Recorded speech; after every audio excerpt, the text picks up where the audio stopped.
Welcome back to Comics with Drew, and it's time for another Tankōbon Tuesday.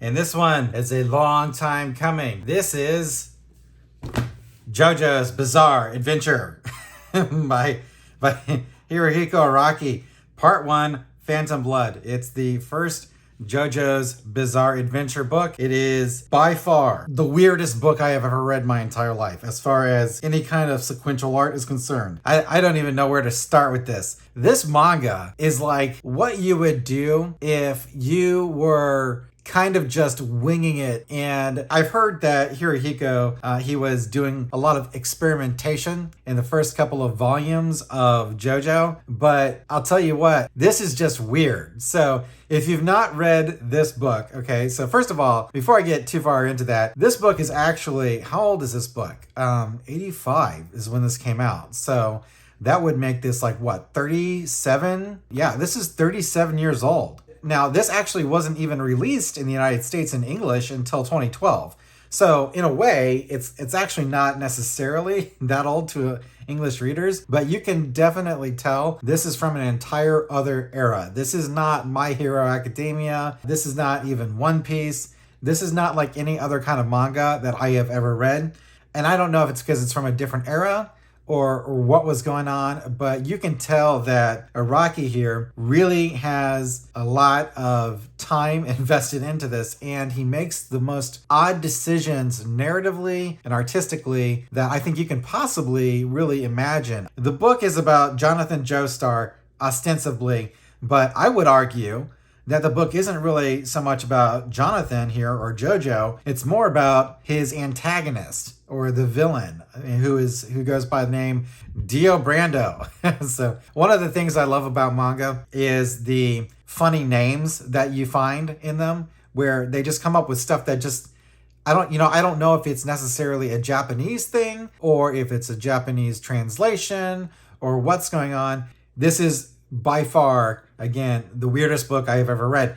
As you can tell, I'm kind of just spinning my wheels talking about it because it's just so weird. So the plot is basically this. There's this stone mask that is from some ancient civilization in Mexico, maybe the Aztecs, and they create this mask and it's got some kind of weird supernatural property, and it kind of figures into the story, but it's not really even the primary thing about the story, at least as far as this book is concerned. It really just kind of serves as a random bookend kind of piece to it. It's very strange. So we open up with a prologue for this mask, and then we find out that the civilization that had it died out, this wealthy couple bought it, and these are the Joestars. So Mr. Joestar, I forget exactly what his name is off the top of my head. Mr. Joestar and his wife were out, and Mrs. Joestar wanted to buy this heinous mask for whatever reason. On their way back home, they were in an accident with their carriage, and everybody died practically except for JoJo's father here. And so this dude that's walking down the road happens to come along and sees the accident and decides that he's gonna, rob all the dead people of all their jewelry and stuff like that. I mean, it's this guy's a real piece of work. And so it turns out that JoJo's dad is actually alive, and JoJo's an infant at this time. So the wealthy guy survives, and JoJo survives, and he thanks a stranger who's a passerby for saving him, and then decides that if you ever need any help, here's a letter, go ahead and write to me and let me know, and I'll help you out with anything you need help with. So the guy winds up dying, but he has his child, and the child is Dio Brando, and Dio is an asshole. And really, that's the motivation for Dio the entire story, all the way through. And the book kind of follows Dio as he decides that he's going to make JoJo's life a living hell, and he's going to torture him and torment him, and then he's going to kill JoJo's dad, and he's going to take all their money. And the reason he's going to do this is because his dad, the original passerby, was also an asshole and very abusive. And so that's really the motivation for Dio. And the book kind of goes through some basic hijinks of, kids and boys being asses to each other, and the bullying and all this stuff and all the different nasty pranks. And eventually we kind of come to a point where something happens that's really heinous. And then we skip 7 years into the future, and now they're at college, Dio and JoJo, and they're buddies apparently. But then things kind of go sideways again. And then JoJo finds out that Dio's been an asshole the entire time and has had malicious intents. And that's really kind of the gist of the book. So the stone mask plays into the end of the book, and I'm not going to spoil this for you. You should just go read it. It's just a weird book. I can't really recommend it as far as good writing is concerned. And like I said, someone was telling me that this is more of an experimental kind of thing going on with Araki in the first couple of books, and it's kind of strange and doesn't really quite find its rhythm until later on, until like the third chapter apparently. So that's fine. But I will tell you that if you are looking for the most manga of manga, the manga-est of the manga that I've ever heard of, this has got to be it. This is just crazy. Some of the things that kind of surprise me are things like the way the book opens up, okay? This right here, this image, this is what you call an attention grabber. This is the way you want to open up a book. So, I mean, if all else fails, boobs, right? Boobs and women tied up. Wow. You know, it's like, I wonder why all the cancel culture people are out to get manga. It just might be because of pages like this. But I'll tell you what, this is definitely something that's going to get your attention. And so it's funny because it leads off with this, and you wouldn't expect that this would go straight to human sacrifice, but it does. So after the mask prologue, we get to the point where Dio's father's dying, and he gives him the whole backstory about the accident and the crazy mask that he found. And the book just takes off from there. And I just want to talk about the art in the book. The art is unique. So, like, here's a shot. This is where Dio's popping out of the carriage. It's kind of like he was sat down, right? And in a rigid pose, and someone just like kicked out the statue. And you know what it is? I figured out what it is. The art here, they all look like marble sculptures. It's the shading. It's the way the shading goes. So you've got the white here on the edges of the face, but then you've got these kind of like smudgy shadows. Their faces look like they're carved straight out of marble. That's what it is. I've been reading this book for the past week. I've been trying to figure out what it is that weirds me out about this art, and that's really what it is. Occasionally, you'll cut to places where a character is yelling, like this shot of JoJo here, but then you go right back to Dio. His mouth is shut, and he's got that kind of like, weird kind of shading. And even though his hair seems to be wavy, he looks like he's some kind of Roman statue. And we have a lot of that in the book. It's funny because even though he's got these weird choices, he does architecture so well. So this page here, which is the splash page for chapter 2, Dio Brando, the Invader, look at the perspective, look at the way the shading is done. And then you've got, these guys standing here, and Mr. Joestar's head is like super tiny. He looks like Koopa. He looks like King Koopa from like the Mario Brothers movie. I don't really quite understand anything here with the art. Everything is so contradictory. This entire book is a contradiction. It really is. Everything seems to be a contradiction.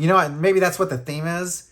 The theme of the book is contradiction, where things don't fit right and they're not quite right and everything is kind of, off kilter. I think that might be the actual theme. It's definitely the visual theme, because not only do you have that, you've got these great shots, and the art really just flows with that kind of incongruent look.